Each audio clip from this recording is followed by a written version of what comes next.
chapter. We're about to hit chapter 27, which I'm going to double check. Chapter 27. We're about to hit the last chapter. We're here, boys. Castle Dracula. Big fight coming.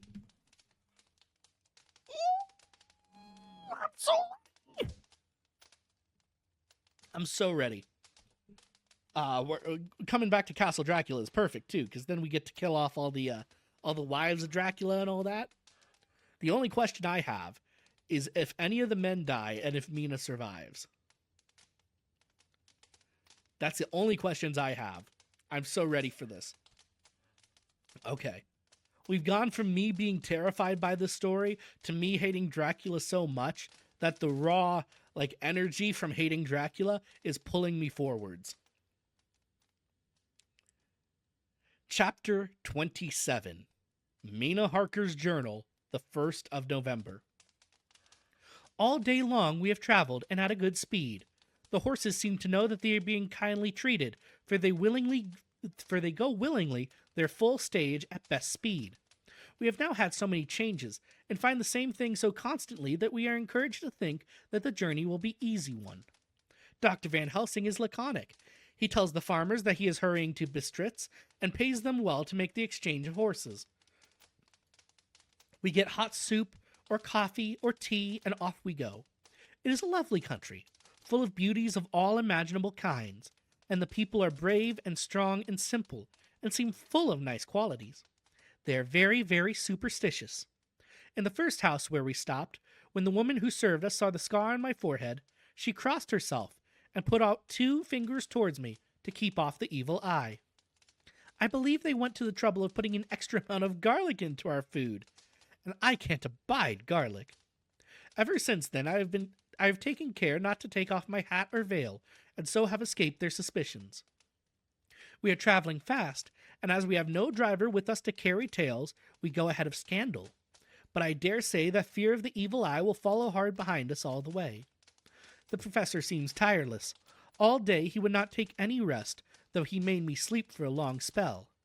At sunset he hypnotized me, and he says that I answered as usual: darkness, lapping water, and creaking wood. So our enemy is still on the river. I'm afraid to think of Jonathan, but somehow I have no fear for him or for myself. I write this whilst we wait in a farmhouse for the horses to be got ready. Dr. Van Helsing is sleeping.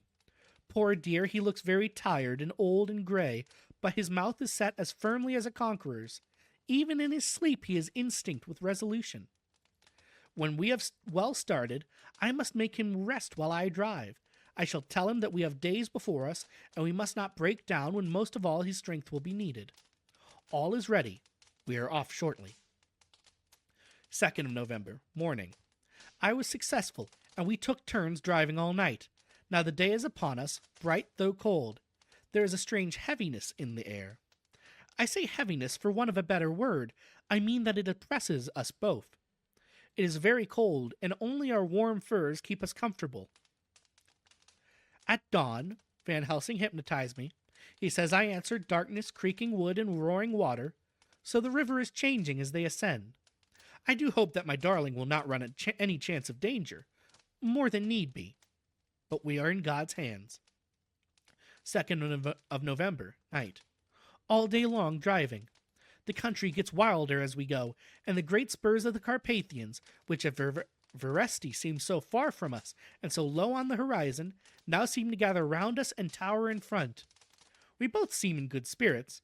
I think we make an effort each to cheer the other, and in the doing so we cheer ourselves. Dr. Van Helsing says that by morning we shall reach the Borgo Pass. The houses are very few here now, and the professor says that the last horse we got will have to go on with us, as we may not be able to change. He got 2 in addition to the 2 we changed, so that now we have a rude 4 in hand. The dear horses are patient and good, and they give us no trouble. We are not worried with other travelers, and so even I can drive. We shall get to the pass in daylight. We do not want to arrive before. So we take it easy, and have each a long rest in turn. Oh, what will tomorrow bring to us? We go to see the place where my poor darling suffered so much. God grant that we may be guided aright, and that he will deign to watch over my husband and those dear to us both, and who are in such deadly peril. As for me, I am not worthy in his sight. Alas! I am unclean to his eyes, and shall be until he may deign to let me stand forth in his sight as one of those who have not incurred his wrath. A memorandum by Abraham Van Helsing, 4th of November. This is to my old and true friend John Seward, M.D. of Purfleet, London. In case I may not see him, it may explain. It is morning, and I write by a fire which all the night I have kept alive. Madam Mina is aiding me. It is cold. Cold. So cold that the grey heavy sky is full of snow, which when it falls will settle for all winter, as the ground is hardening to receive it. It seems to have affected Madam Mina. She is so heavy of head all day that she was not like herself. She sleeps and sleeps and sleeps.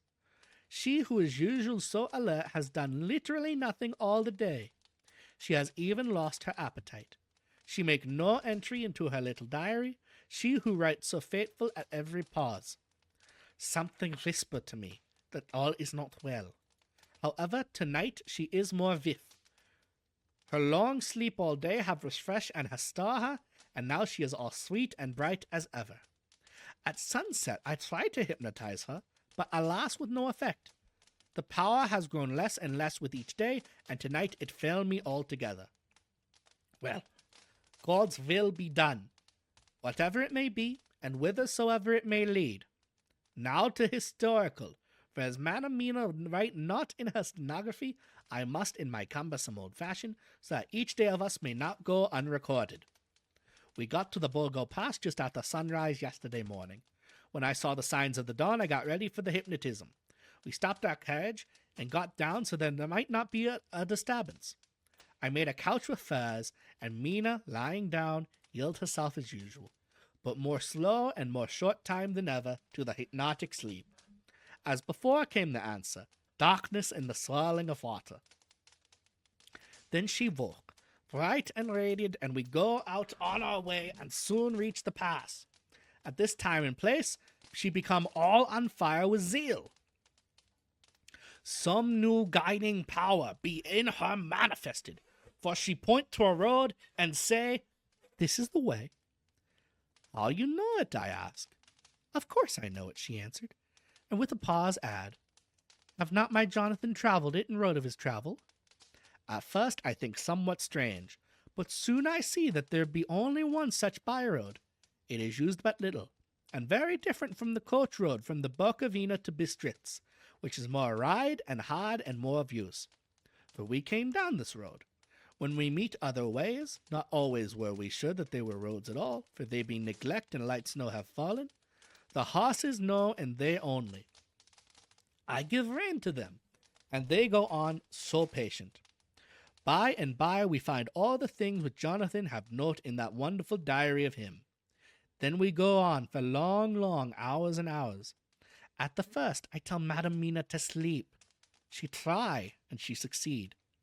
She sleep all the time till at the last I feel myself to suspicion grow, and attempt to wake her.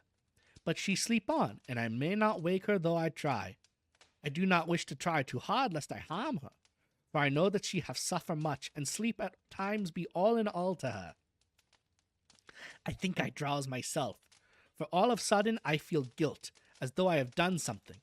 I find myself bolt up with the reins in my hand, and the good horses go along, jog, jog, just as ever. I look down and find Madam Mina still asleep. It is now not far off sunset time, and over the snow the light of the sun flow in big yellow flood, so that we throw a long great shadow on where the mountain rise so steep. For we are going up, and all is, so wild and rocky, as though it were the end of the world. Then I arouse Madam Mina. This time she wake with not much trouble, and then I try to put her to hypnotic sleep. But she sleep not, being as though I were not. Still I try and try, till all at once I find her and myself in dark. So I look around, and find that the sun have gone down. Madam Mina laugh, and I turn and look at her. She is now quite awake, and looks so well as I never saw her since that night at Carfax, when we first entered the Count's house. I am amazed, and not at ease then, but she is so bright and tender and thoughtful for me that I have forgot all fear. I light a fire, for we have brought supply of wood with us, and she prepare food while I undo the horses and set them, tethered in shelter, to feed. Then when I return to the fire, she have my supper ready. I go to help her, but she smile and tell me that she have eat already, that she was so hungry that she would not wait. I like it not, and I have great doubts, but I am feared to affright her, and so I am silent of it. She help me, and I eat alone, and then we wrap in fur and lie beside the fire, and I tell her to sleep while I watch. But presently I forget all of watching. But when I sudden remember that I watch, I find her lying quiet, but awake, and looking at me with so bright eyes. Once, twice more the same occur, and I get much sleep till before morning. When I awake, I try to hypnotize her, but alas, though she shut her eyes obedient, she may not sleep. The sun rise up and up and up, and then sleep come to her too late, but so heavy that she will not wake. I have to lift her up and place her sleeping into the carriage. When I've harnessed the horses and made all ready, Madam still sleep, and she look in her sleep more healthy and more redder than before. And I like it not. I am afraid, afraid, afraid. I am afraid of all things, even to think I must go on my way. The stake we play for is life and death, or more than these, and we must not flinch. I don't like this. I think she's feeding on him. I think she's feeding on Van Helsing, and he doesn't realize. He doesn't have any symptoms yet, but I don't like it. Neither of the girls had symptoms at the first, and they were women. We don't quite know what the symptoms are for men.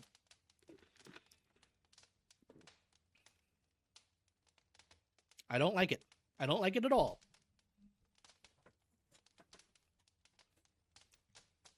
5th of November, morning. Let me be accurate in everything, for though you and I have seen some strange things together, you may at the first think that I, Van Helsing, am mad, and that the many horrors and the so long strain on nerves has at the last turned my brain.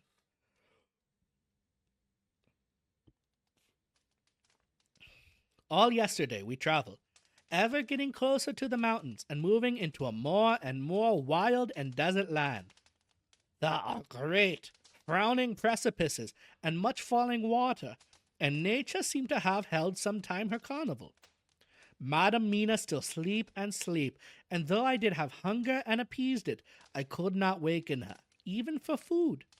I began to fear that the fatal spell of the place was upon her, tainted as she is with that vampire baptism. Well, said I to myself, if it be that she sleep all day, it shall also be that I do not sleep at night. As we travel on the rough road, for a road of an ancient and imperfect kind there was, I held down my head and slept. Again I waked with a sense of guilt and of time past, and found Madam Mina still sleeping, and the sun low down. But all was indeed changed. The frowning mountains seemed further away, and we were near the top of a steep rising hill, on summit of which was a castle, as Jonathan tell of in his diary. At once I exulted and feared, for now, for good or ill, the end was near. I woke Madam Mina and again tried to hypnotize her, but alas, unavailing till too late. Then ere the great dark came upon us, for even after sundown the heavens reflected the gone sun on the snow, and all was for a time, in a great twilight. I took out the horses and fed them in what shelter I could. Then I make a fire, and near it I make Madam Mina, more awake and more charming than ever, sit comfortable amid her rugs. I got ready food, but she would not eat, simply saying that she had not hunger. I did not press her, knowing her unavailingness, but I myself eat, for I must needs now be strong for all. Then, with the fear on me of what might be, I drew a ring so big for her comfort, round where Madame Renum sat, and over the ring I passed some of the rafer, and I broke it so fine so that all was well guarded.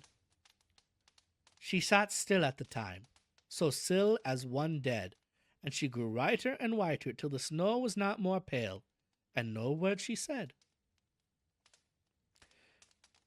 But when I drew near, she clung to me, and I couldn't know that the poor soul shook her from head to feet with a tremor that was pain to feel.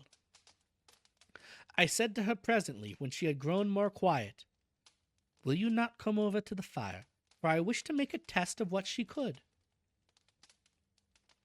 She rose obedient, but when she had made a step she stopped, and stood as one stricken. "Why not go on?" I asked. She shook her head, and coming back, sat down in her place. Then looking at me with open eyes, as of one waked from sleep, she said simply, "I cannot," and remained silent. I rejoiced, for I knew that what she could not, none of those that we dreaded could. Though there might be danger to her body, yet her soul was safe. Presently the horses began to scream, and tore at their tethers till I came to them and quieted them. When they did feel my hands on them, they whinnied low as in joy, and licked at my hands, and were quiet for a time. Many times through the night did I come to them, till arrived at the cold hour when all nature is lowest, and every time my coming was with quiet of them. In the cold hour the fire began to die, and I was about stepping forth to replenish it, for now the snow came in flying sweeps, and with it a chill mist. Even in the dark there was a light of some kind, as there ever is over snow, and it seemed as though the snow flurries in the reefs of mist took shape as of women with trailing garments.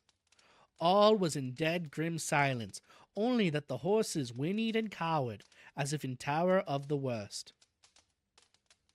I began to fear horrible things. But then came to me the sense of safety in that ring wherein I stood. I began, too, to think that my imaginings were of the night and the gloom and the unrest that I had gone through, and of all the terrible anxiety.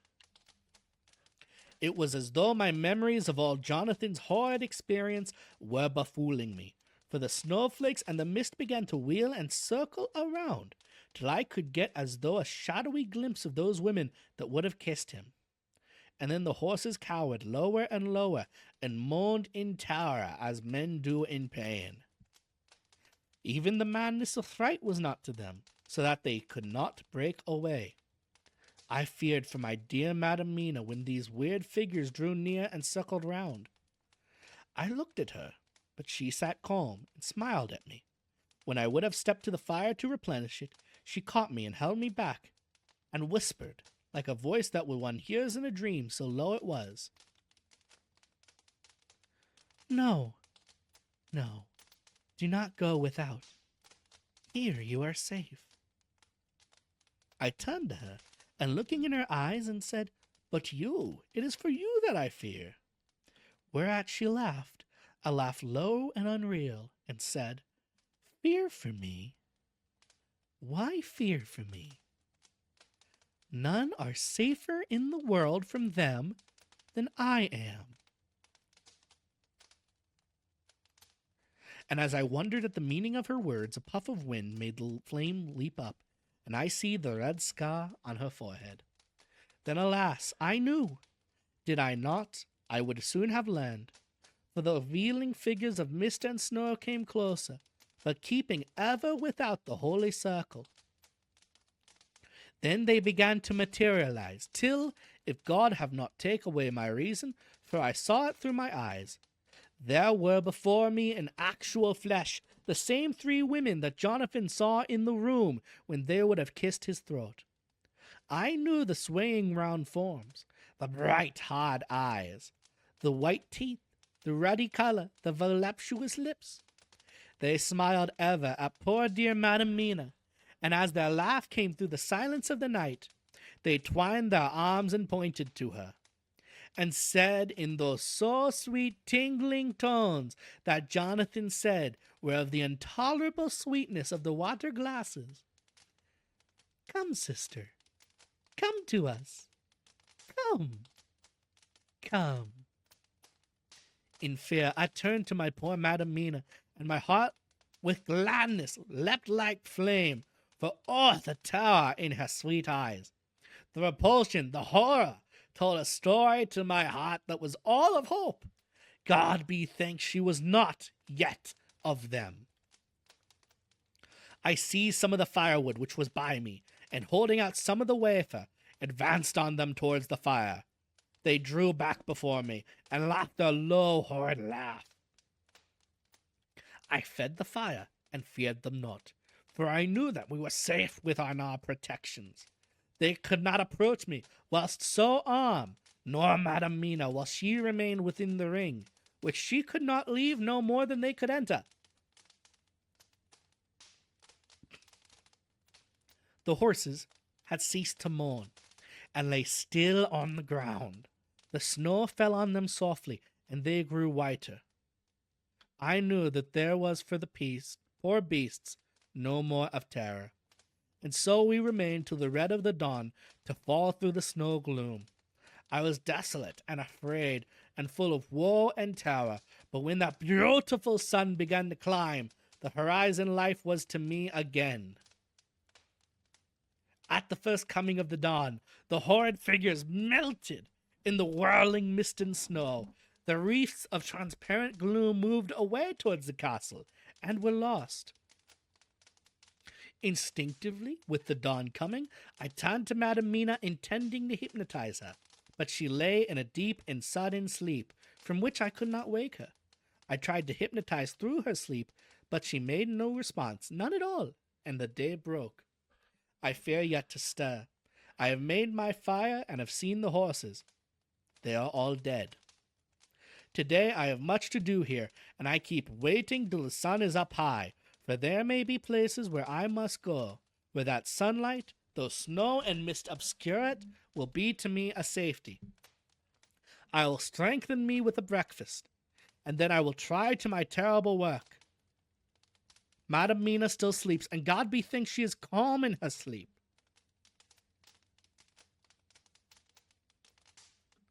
I don't like this. I don't like this. We're getting pretty close to the end of the transcript here. I've got this in teleprompter, and my scroll bar is getting close to the end. I don't like how close we're getting, and Dracula's not dead. I don't like it. This better not fucking end with Dracula living. We turn to Jonathan Harker's journal, the 4th of November, evening. The accident to the launch has been a terrible thing for us. Only for it we should have overtaken the boat long ago, and by now my dear Mina would have been free. I fear to think of her, off on the wolds near that horrid place. We have got horses, and we follow on the track. I note this while Skaldalming is getting ready. We have our arms. The Sigani must look out if they mean fight. Oh, if only Morris and Seward were with us. We must only hope. If I write no more, goodbye, Mina. God bless and keep you.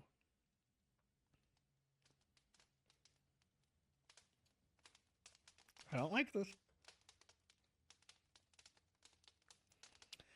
Dr. Seward's diary, the 5th of November.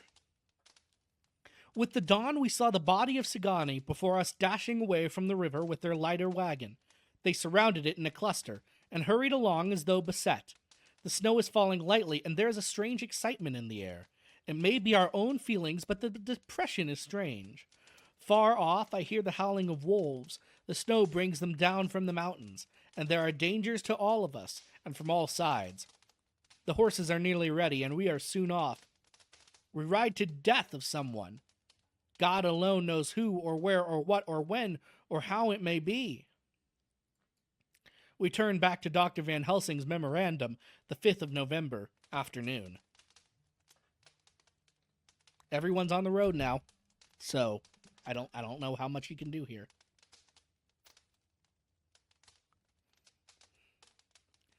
Man, I am a spooked. I am a scared. I am at least sane. Thank God for that mercy at all events, though the proving it has been dreadful. When I left Madam Mina sleeping within the holy circle, I took my way to the castle. The blacksmith hammer, which I took in the carriage from Vresti, was useful. Though the doors were all open, I broke them off the rusty hinges, lest some ill intent or ill chance should close them, so that being entered, I might not get out. Good plan, I like it. Jonathan's better experience served me here. By memory of his diary, I found my way to the old chapel, for I knew that here my lurk lay. The air was oppressive.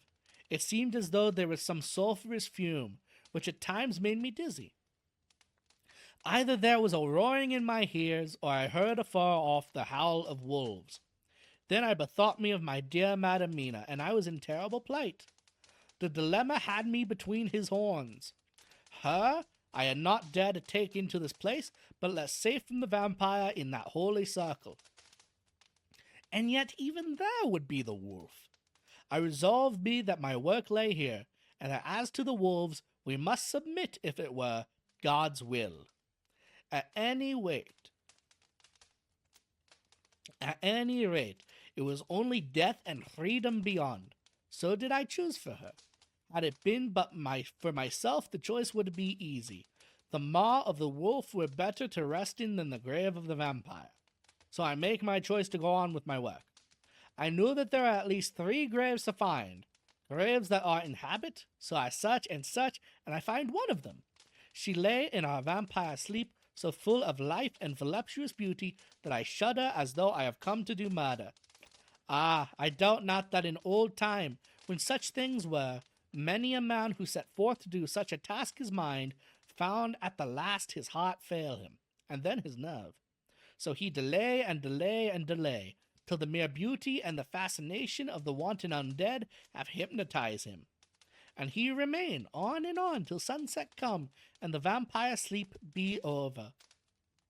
Then the beautiful eyes of the fair woman open and look love, and the voluptuous mount present to a kiss, and man is weak. And there remain one more victim in the vampire fold, one more to swell the grim and grisly danks of the undead. There is some fascination, surely, when I am moved by the mere presence of such a one, even lying as she lay, in a tomb fretted with age and heavy with the dust of centuries, though that be their horrid odor, such as the lairs of the Count have had. Yes, I was moved, I, Van Helsing, with all my purpose and all my motive for hate. I was moved to a yearning for delay, which seemed to paralyze my faculties and to clog my very soul.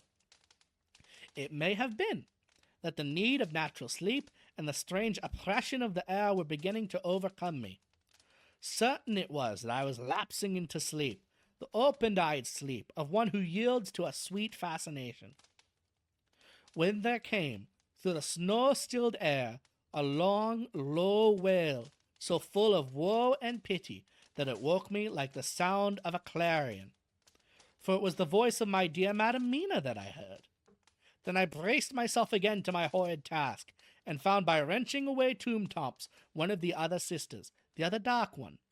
I dared not pause to look on her as I had on her sister, lest once more I should begin to be enthralled.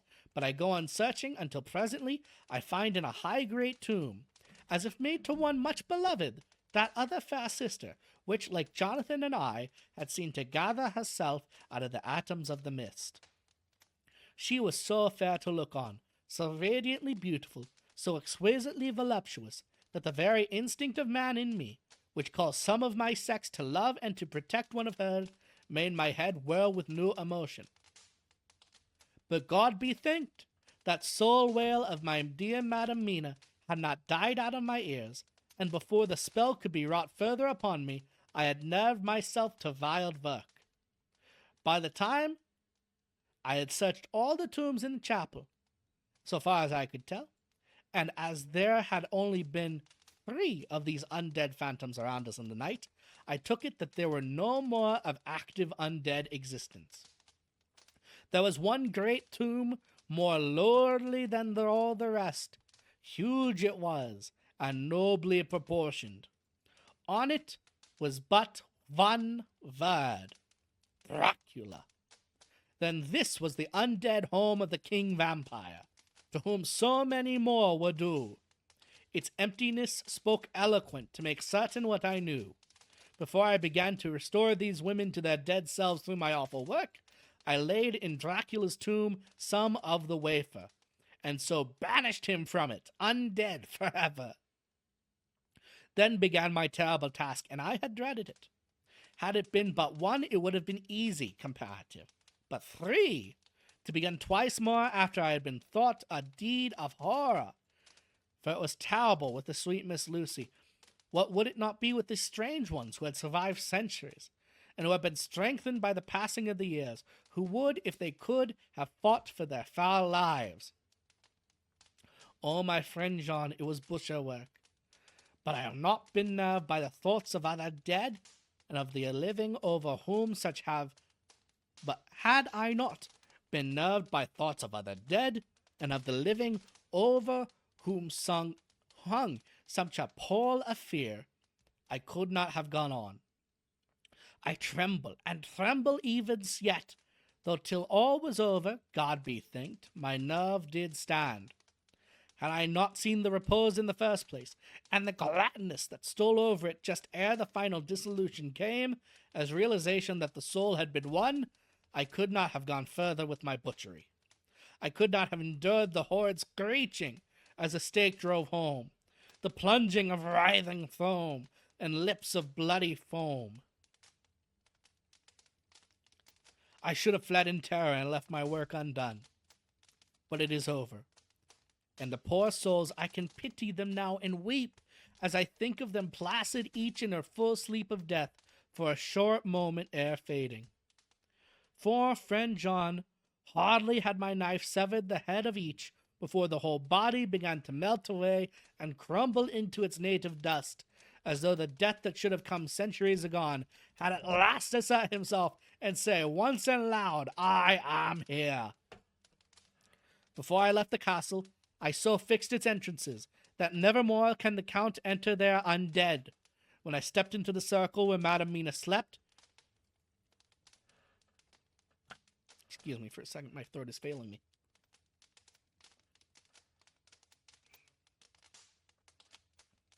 When I stepped into the circle where Madame Mina slept, she woke from her sleep and seeing me cried out in pain that I endured too much. Come, she said, come away from this terrible place. Let us go to meet my husband, who I know is coming towards us. She was looking thin and pale and weak, but her eyes were pure and glowed with fervor. I was glad to see her paleness and her illness, for my mind was full of the fresh horror of that ruddy vampire sleep. And so with trust and hope, and yet full of fear, we go eastward to meet our friends, and him whom Madame Mina tell me that she know are coming to meet us. We turn to Mina Harker's journal, the 6th of November. It was late in the afternoon when the professor and I took our way towards the east, whence I knew Jonathan was coming. We did not go fast, though the way was steeply downhill, for we had to take heavy rugs and wraps with us. We dared not face the possibility of being left without warmth in the cold and the snow. We had to take some of our provisions, too, for we were in a perfect desolation, and, so far as we could see through the snowfall, there was not even the sign of habitation. When we had gone about a mile, I was tired with the heavy walking, and sat down to rest. Then we looked back and saw where the clear line of Dracula's castle cut the sky, for we were so deep under the hill whereon it was set that the angle of perspective of the Carpathian mountains was far below it. We saw it in all its grandeur, perched 1,000 feet on the summit of a sheer precipice, and with seemingly a great gap between it and the steep of the adjacent mountain on any side. There was something wild and uncanny about the place. We could hear the distant howling of wolves. They were far off, but the sound, even though coming muffled through the deadening snowfall, was full of terror. I knew from the way Dr. Van Helsing was searching about that he was trying to see some strategic point where we would be less exposed in case of attack. The rough roadway still led downwards. We could trace it through the drifted snow. In a little while, the professor signaled to me, so I got up and joined him. He had found a wonderful spot, a sort of natural hollow in a rock, with an entrance like a doorway between two boulders. He took me by the hand and drew me in. "See," he said, "this here you will be in shelter, and if the wolves do come, I can meet them one by one." He brought in our furs and made a snug nest for me, and got out some provisions and forced them upon me. But I could not eat. To even try to do so was repulsive to me, and as much as I would have liked to please him, I could not bring myself to the attempt. He looked very sad, but did not reproach me. Taking his field glasses from the case, he stood on the top of the rock and began to search the horizon. Suddenly he cried out, "Look, Madam Mina, look! Look!" I sprang up and stood beside him on the rock. He handed me his glasses and pointed. The snow now was falling more heavily and swirled about fiercely, for a high wind was beginning to blow. However, there were times when there were pauses between the snow flurries, and I could see a long way round. From the height where we were, it was possible to see a great distance, and far off, beyond the white waste of snow, I could see the river lying like a black ribbon in kinks and curls as it wound its way. Straight in front of us, and not far off, in fact, so near that I wondered had we not noticed before, came a group of mounted men hurrying along. In the midst of them was a cart, a long laden wagon which swept from side to side, like a dog's tail wagging, with each stern inequality of the road. Outlined against the snow as they were, I could see from the men's clothes that they were peasants or gypsies of some kind. On the cart was a great square chest. My heart leaped as I saw it, for I felt that the end was coming. The evening was now drawing close, and well I knew that at sunset the thing which was still there imprisoned would take new freedom, and could in any of many forms elude all pursuit. In fear I turned to the professor. To my consternation, however, he was not there. An instant later I saw him below me. Around the rock he had drawn a circle, such as we had found shelter in last night. When he had completed it, he stood beside me again, saying, "At least you shall be safe here from him." He took the glasses from me, and at the next lull of the snow swept the whole space below us. "See," he said, "they come quickly. They are flogging the horses and galloping as hard as they can." He paused and went on in a hollow voice. "They are racing for the sunset. We may be too late. God's will be done." Down came another blinding rush of driving snow, and the whole landscape was blotted out. It soon passed, however, and once more his glasses were fixed on the plain. Then came a sudden cry, "Look! Look! Look!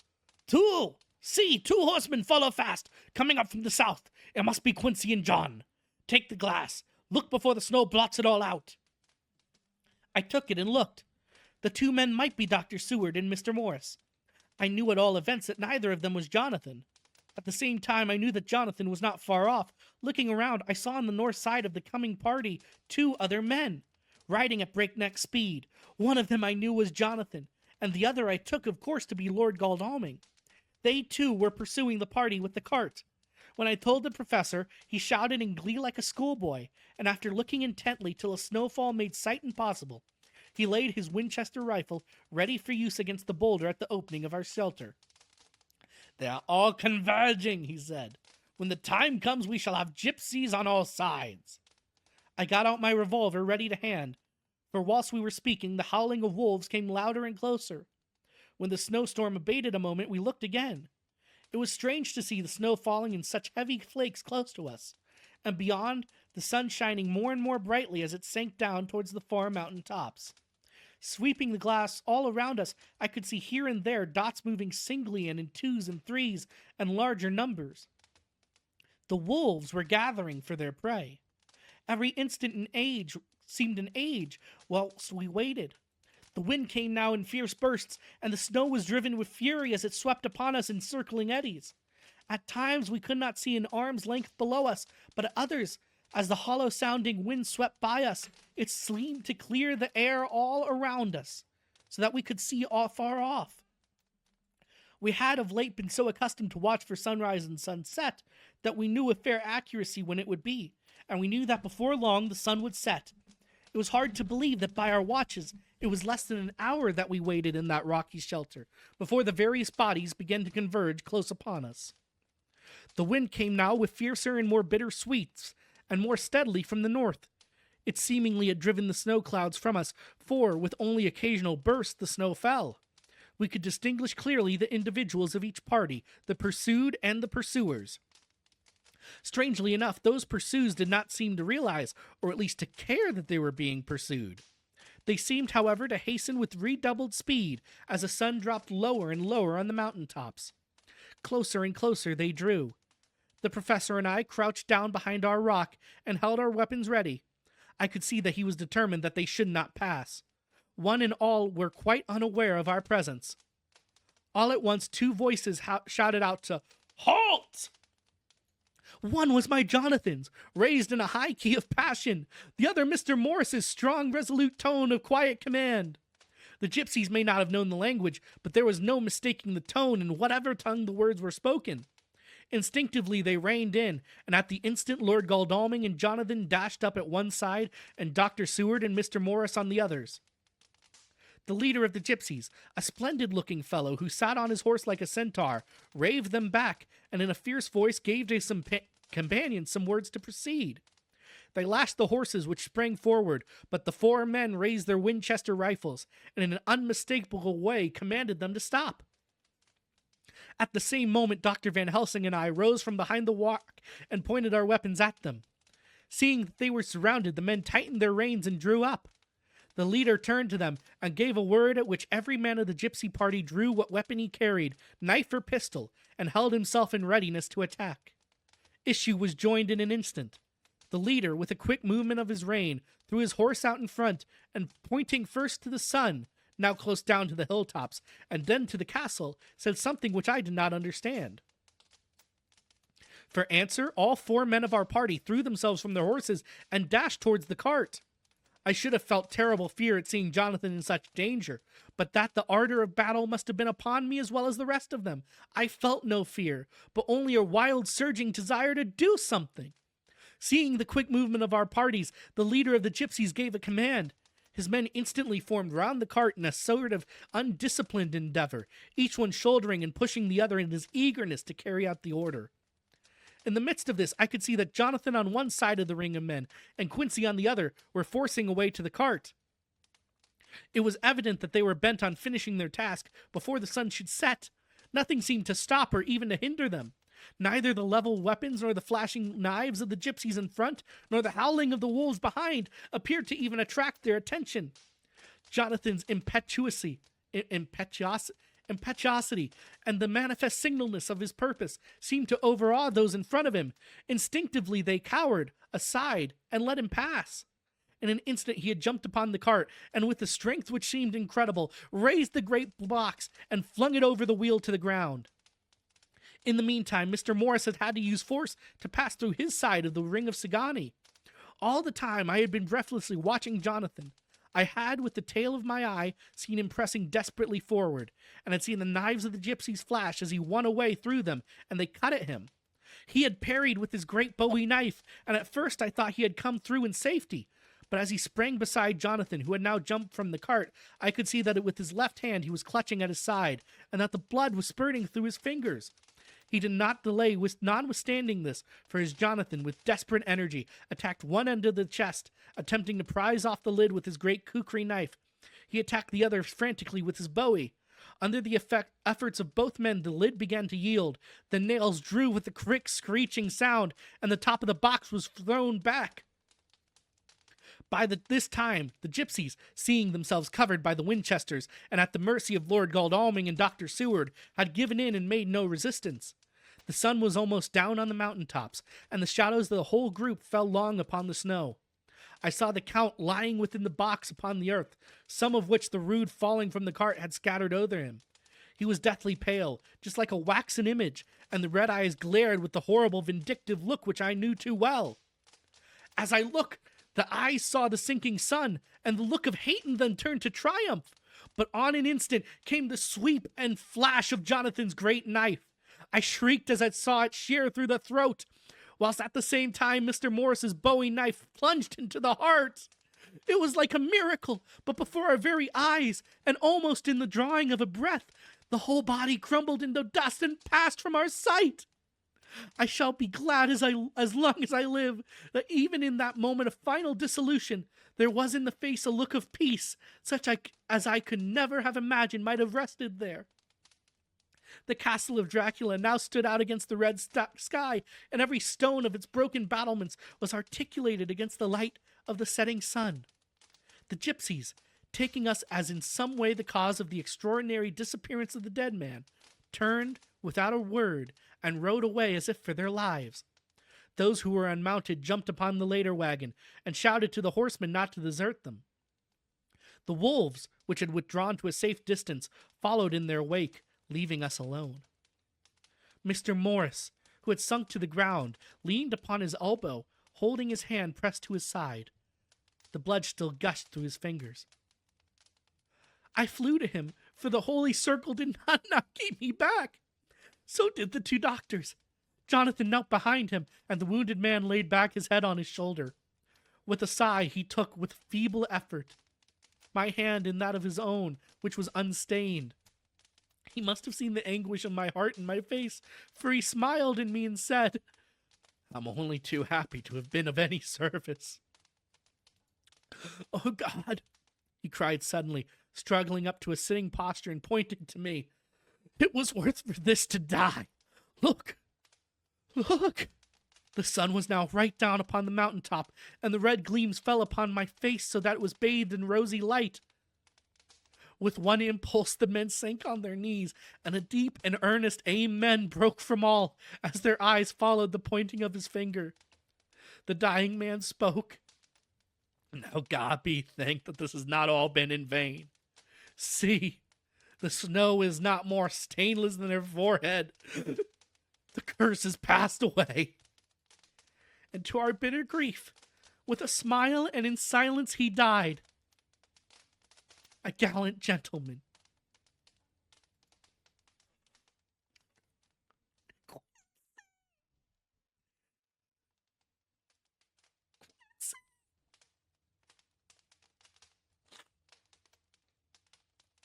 A final note. 7 years ago, we all went through the flames, and the happiness of some of us since then is, we think, well worth the pain we endured. It is an added joy to Mina and to me that our boy's birthday is the same as that on which Quincy Morris died. His mother holds, I know, the secret belief that some of our brave friend's spirit has passed into him.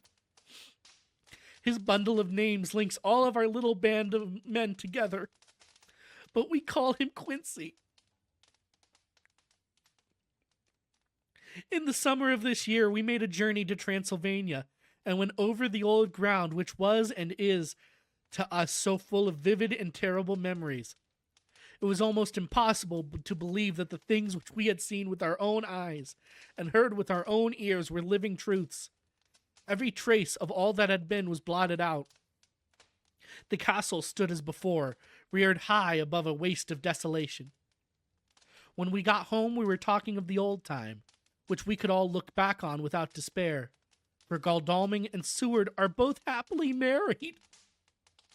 That's my boys!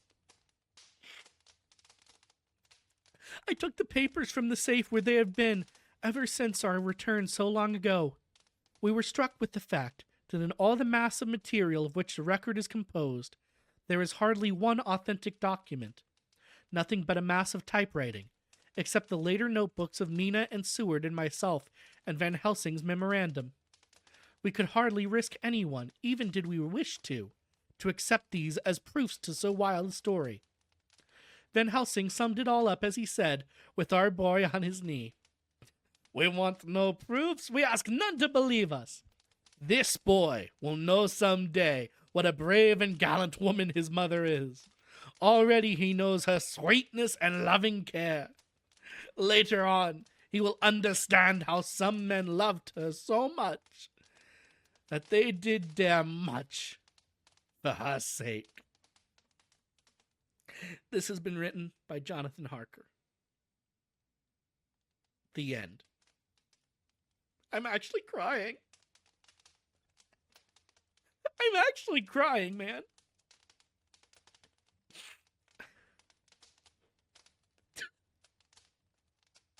good ending.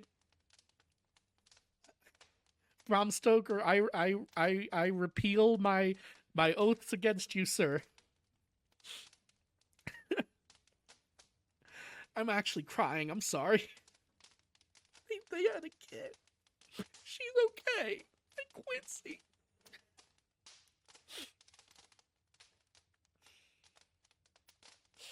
Of course, the American dies.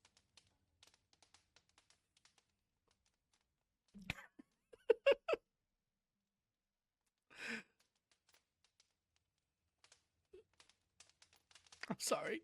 I don't mean to be so emotional. This one just hit me in the face.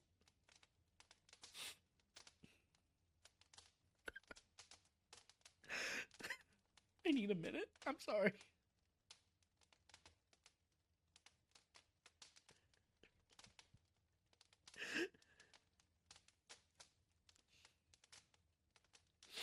Good book. Good book. Good book.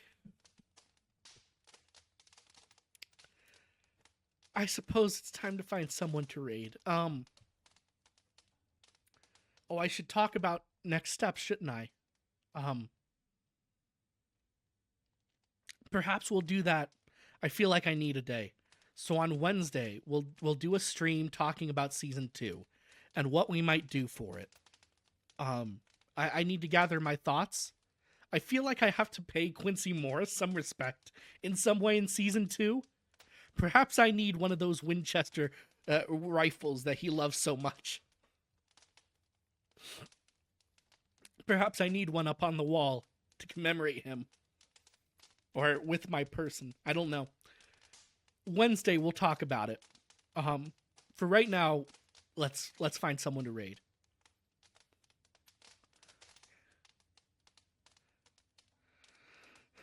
Who's live? I think we're raiding to a friend today.